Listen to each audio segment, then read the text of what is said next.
Hello అండి అందరికీ. ఆ శివయ్య అనుమతి లేనిదే మనం అరుణాచలంలోకి అడుగు కూడా పెట్టలేమంటండి.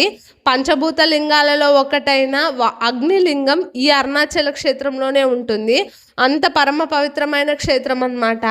అయితే మేము గిరి ప్రదక్షిణ స్టార్ట్ చేద్దామని రాజగోపురం దగ్గరికి వెళ్ళి దండం పెట్టుకొని స్టార్ట్ చేస్తుంటే ఎన్నో పక్షులు ఆ గుడి చుట్టూ తిరుగుతూ గిరి ప్రదక్షిణ అయితే చేస్తూ ఉన్నాయి.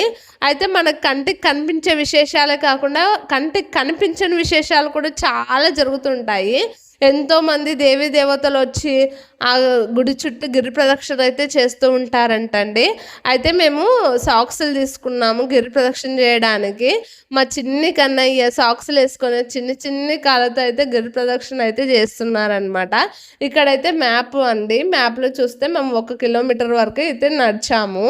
అయితే అంత అరుణాచలం వీడియో ఒక్క షాట్లో అప్లోడ్ చేయడం కుదరదు కాబట్టి నెక్స్ట్ షార్ట్లో పెట్టేస్తాను. వీడియో నచ్చితే లైక్ చేయండి.